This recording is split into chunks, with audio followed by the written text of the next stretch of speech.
नमस्कार, ज्योतिष परामर्श केंद्र जागेश्वर धाम के यूट्यूब चैनल पर आपका स्वागत है। मैं हूं ज्योतिषी भुवन चंद्र पांडे। प्रिय दर्शकों, हाजिर हूं लेकर वृश्चिक लग्न की कुंडली में पात ग्रह राहु लग्न से लेकर 12 भाव तक क्या शुभाशुभ फल देता है, यही विषय इस वीडियो का है। पूर्व की तरह 2-3 बातें फिर से ध्यान रखनी है।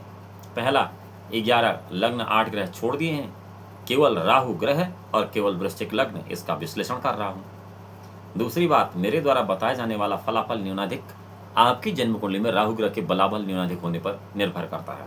तीसरी बात, पुरुष जातकों के लिए जो बताऊंगा तारतम्यता से विपरीत स्थिति में स्त्री जातकों के लिए उसका अनुमान करना है। चौथी बात, यदि आप जिज्ञासा रखते तो आप अपनी जन्म कुंडली का विश्लेषण विज्ञ ज्योतिषी से करा लें, क्योंकि ग्रहों की दृष्टि और ग्रहों की युति से उसके फलाफल नीचे हो जाएंगे, ये बाध्यता नहीं है।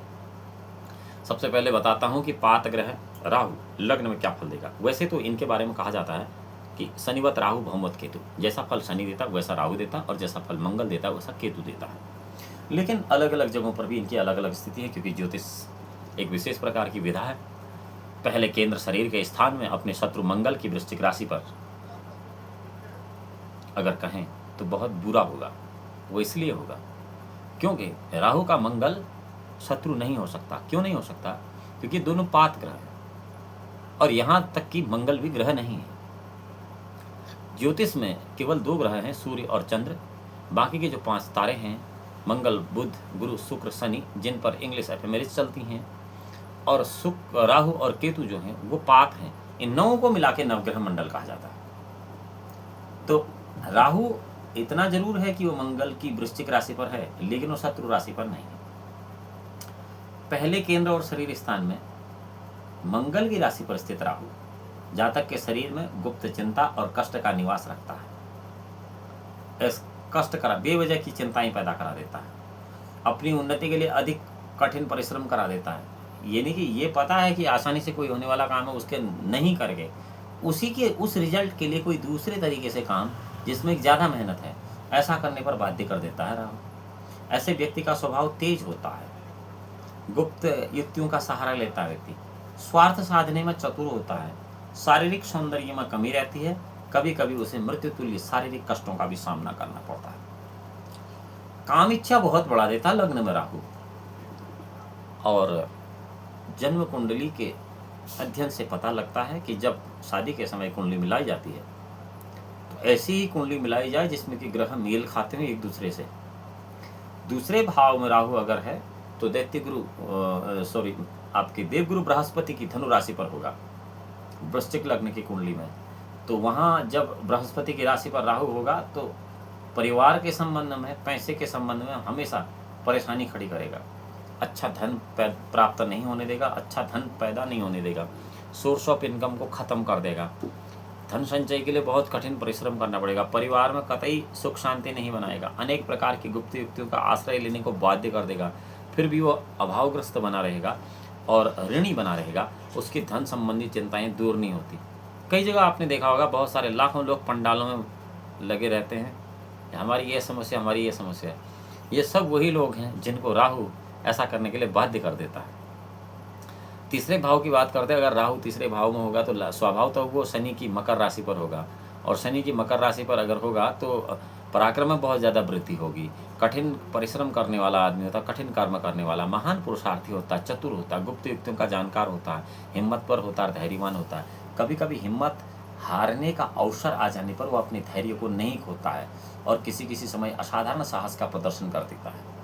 ऐसे व्यक्ति को भाई बहनों का सुख तो मिलता है, लेकिन उनकी ओर से अनेक प्रकार की चिंताएं भी पैदा कर देता है। चौथे भवन में अगर चौथे घर में राहु होगा शनि की मूल त्रिकोण राशि में वृश्चिक लग्न की कुंडली में, तो ऐसा आदमी को माँ भूमि मकान के सुख में कमी रहती है।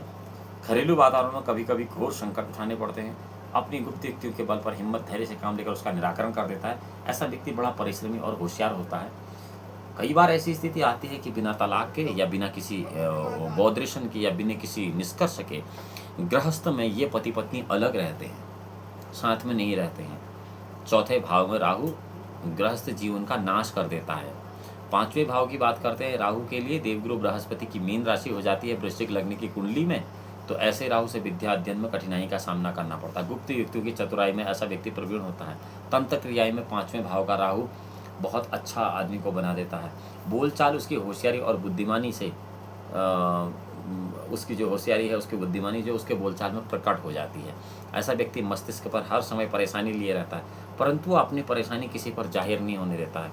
5वें भाव में अगर राहु किसी अन्य ग्रह से युक्त नहीं है तो विद्या और बुद्धि के लिए घातक माना जाता है, लेकिन 5वें भाव में राहु अगर किसी अन्य ग्रह से युक्त है तो फिर वो उतने बुरे फल नहीं देता, अच्छे ठीक ठाक फल दे देता है। वृश्चिक लग्न में अगर 6ठे भाव में राहु की बात करें तो लाजमी है कि वह मंगल की मेष राशि पर होगा। तो मंगल की मेष राशि पर अगर राहु होगा तो अपने शत्रुओं पर अत्यधिक प्रभाव रखने वाला होगा, विजयी होगा।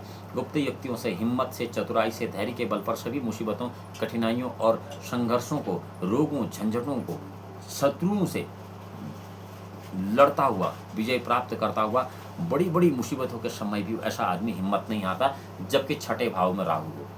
और वृश्चिक लग्न की कुंडली में अगर 7वें भाव में राहु है तो लाजमी है कि वह दैत्य गुरु शुक्राचार्य की वृषभ राशि में होगा। सबसे बड़ी खराब स्थिति इस राहु के लिए है कि यह काम इच्छा को बढ़ाने वाला होता है। स्त्री व्यवसाय के भवन में अपने मित्र शुक्र की तुला राशि में, कई सारे लोग इसको कहते हैं, लेकिन हम बार बार कहते हैं कि राहु और केतु का कोई मित्र नहीं होता। ये एक जो इनके लिए श्रेष्ठ नियम है वो ये है कि शनिवत राहु भौमवत केतु, यानी कि जैसा फल शनि देता है वैसा ही राहु देगा और जैसा फल मंगल देता है वैसा ही केतु देगा। लेकिन इनके साथ एक चीज़ और है कि जिस ग्रह के साथ रहते हैं उन ग्रहों के जैसे फल देते हैं, अपना इनका अस्तित्व नहीं है। तो यहाँ इनकी मित्रता और शत्रुता का कोई हिसाब किताब नहीं होता है। लेकिन इतना ज़रूर है कि अगर वो वृषभ राशि में 7वें भाव में होगा तो बहुत सारे संकट पैदा कर देगा। कभी कभी वह अपनी बेइज्जती खुद करा देगा, बहुत बड़े मान सम्मान को, यश को अपयश में बदल देगा ऐसा। लेकिन बावजूद इसके इन लोगों को इससे कोई ज़्यादा ऐसा मानसिक तनाव होता नहीं है कि भाई हमारे साथ ये स्थिति होगी, फिर भी खुश रहते हैं। तो इस मनस्थिति को मैं तो कुछ कह नहीं सकता हूँ, लेकिन ऐसी ग्रह स्थिति वाला व्यक्ति स्त्री और व्यवसाय के कारण किसी समय घोर संकटों में फंस ही जाता है। बहुत सारे तलाक के मुद्दे, बहुत सारे लड़ाई झगड़े झंझट जो पति पत्नी के बीच होते हैं वो 7वें भाव में राहु से भी होते हैं, परंतु एन केन प्रकार उन मुसीबतों को पार भी ये लोग पा लेते हैं। ऐसा व्यक्ति बड़ा साहसी, धैर्यवान और चतुर होता है। जिन लोगों की कुंडली में 7वें भाव में राहु बली होता, मूल ग्रह भी राहु ही है, अन्य ग्रहों का उतना हक हकूक उस कुंडली पर नहीं है, तो वो लोग ऐसा जीवन जीते हैं जैसे कि उनके साथ कुछ हो नहीं रहा हो, लेकिन आंतरिक तौर पर वो घोर कष्ट पा रहे होते हैं। समय से घर चले जाना, किसी भी इधर उधर अन्य जो समारोह होते हैं उनमें नहीं जाना, बिना पत्नी की इजाज़त के कहीं नहीं जाना और लोगों के सामने भोला भगत बने रहने का एक बहुत अच्छा प्रेशर राहु यहाँ बना देता 7वें भाव से किसी व्यक्ति की कुंडली में। 8वें भाव में अगर राहु होगा तो वो मिथुन राशि में होगा बुध की, तो वहाँ पर आयु में वृद्धि करेगा, पुरातत्व की वृद्धि करेगा, उमंग और उत्साह से पूर्ण कर देगा आदमी को। ऐसा आदमी हमेशा खुश रहता है, शान शौकत की ज़िंदगी बिताता है, लेकिन अचानक ऐसा कष्ट आता है कि उसके बाद उसे बहुत दिक्कतें आती हैं। घोर मृत्युतुल्य कष्ट की संभावनाएं ऐसे में रहती हैं। महामृत्युंजय का मंत्र कर लेना चाहिए। 8वें भाव में अगर राहु होता है, यशस्वी और प्रसिद्धि प्राप्त कर लेता है ऐसा व्यक्ति। लेकिन हम आपको पुनः बता देते हैं कि ओम त्र्यंबकम यजामहे सुगंधिम पुष्टिवर्धनम उर्वारुकमिव बंधनान मृत्युर्मुक्षमामृतात्, यह आयु को बढ़ाने वाला मंत्र तो कतई नहीं है। 9वें भाव की बात करते हैं, अगर 9वें भाव में राहु होगा तो वृश्चिक लग्न की कुंडली वो कर्क राशि में होगा, जो चंद्रमा की कर्क राशि होगी, तो भाग्य उन्नति में बाधाएं खड़ी कर देगा, धर्म के प्रति अश्रद्धा कर देगा, मानसिक चिंताओं से ग्रस्त बना देगा और बार बार निराशा हो जाएगा। निराशावादी ऐसा व्यक्ति होता है। भाग्य उन्नति के लिए न्याय विरुद्ध कार्य भी कर देता है। उस आचरण में उसे किसी प्रकार की शर्म महसूस नहीं होती। अनेक प्रकार की मुसीबतों से उठने के बाद अंत में उसे थोड़ी बहुत सफलता प्राप्त हो जाती है। 10वें भाव में अगर राहु होगा तो लाजमी है कि वृश्चिक लग्न की कुंडली में वहाँ पर ग्रह राशि सूर्य की राशि सिंह होगी। सूर्य की राशि सिंह में अगर 10वें भाव में राहु होगा तो उस राहु के 10वें भाव के प्रभाव से ठीक 4थे भाव वाले राहु की तरह राज्य और पिता से भी कष्ट होगा और निराशा का सामना हर जगह से होगा। व्यवसाय के क्षेत्र में कठिनाइयाँ आएंगी, मान प्रतिष्ठा पर बहुत बड़ी आँच आ जाएगी, बहुत बड़ा संकट शरीर पर आता है, फिर भी वो अपने चातुर्य, धैर्य और साहस के बल पर उन्नति के लिए प्रयत्नशील रह जाता है। 10वें भाव का राहु अपने घर को त्याग कर हमेशा किराए के घर में रहना पसंद करता है। मैं यहाँ किसी व्यक्ति के लिए इस बात को नहीं कह रहा हूँ।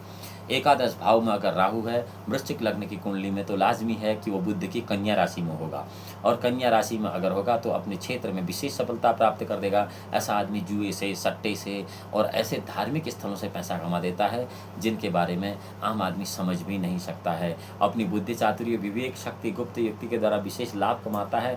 मुनाफा कमाने के लिए उचित अनुचित का कतई विचार नहीं करता है ऐसा व्यक्ति जिसके 11वें भाव में ये राहु हो, और कभी कभी अनायासी मुक्त जैसा धन भी उसको मिलता है। इतना पर भी वो अपनी आमदनी के संबंध में असंतुष्ट बना रहता है। बहुत सारे जो चैरिटी मेंबर्स होते हैं, बहुत सारे जो धार्मिक स्थलों पर काम करने वाले मैनेजर टाइप के लोग होते हैं, इनकी जन्म कुंडली में इस प्रकार का योग होता है। और फिर ऐसे लोग जो कि शेयर मार्केट में काम करते हैं, या फिर जो ब्याज का काम करते हैं, या फिर जो इस तरह का अवैध पैसे का काम करते हैं, उनकी कुंडली में राहु जो है उनको पैसे कमाने के लिए प्रेरित करता है 11वें भाव में। वृश्चिक लग्न की कुंडली में राहु के बारे में मैंने आपको पहले बता दिया कि राहु जो है शनिवत राहु है, भाववत केतु। आपको अगर राहु से किसी प्रकार का कष्ट होता है, वो भी तब जबकि कोई भी की ज्योतिषी आपको बताए, तो आपको उसके लिए राहु से भी पहले शनि का उपाय करना चाहिए। इस इंटरकनेक्शन का, सह संबंध का भी विशेष महत्व है, और वो इस वीडियो का विषय नहीं है, क्योंकि हम यहाँ पर मात्र लग्न से लेकर 12 भाव तक क्या शुभाशुभ फल देंगे इस विषय को लेकर चल रहे हैं। 12वें भाव की बात करते हैं। 12वें भाव में अगर राहु है तो शुक्र की तुला राशि में होगा तो खर्चा अधिक बढ़ाएगा, परेशानी और चिंताओं का शिकार बना देगा। बाहरी स्थान के संबंध से लाभ होने के बजाय कठिनाइयां पैदा कर देगा। आकस्मिक धन लाभ होगा, आकस्मिक धन की चोरी हो जाएगी, आकस्मिक धन खो जाएगा, और कई प्रकार की कठिनाइयों का सामना करना पड़ेगा। 12वें भाव में राहु अगर है वृश्चिक लग्न की कुंडली में तो इसका निदान परम आवश्यक है। निदान के लिए अलग से वीडियो बनाया गया है। अगली वीडियो में हम आपसे मिलेंगे कि लग्न से लेकर द्वादश भाव तक केतु क्या शुभाशुभ फल देता है वृश्चिक लग्न की कुंडली में। इससे पहले यदि आप ज्योतिष में जिज्ञासा रखते हैं तो ज्योतिष परामर्श केंद्र जागेश्वर धाम के यूट्यूब चैनल को लाइक कर सकते हैं, सब्सक्राइब कर सकते हैं, बेल आइकन का बटन इसलिए दबा सकते हैं कि सोशल मीडिया प्लेटफॉर्म पर सबसे पहले आपको ये जानकारी प्राप्त हो सके। अगली वीडियो में हम मिलते हैं। भगवान भोलेनाथ आपका परम कल्याण करें। तब तक के लिए नमस्कार।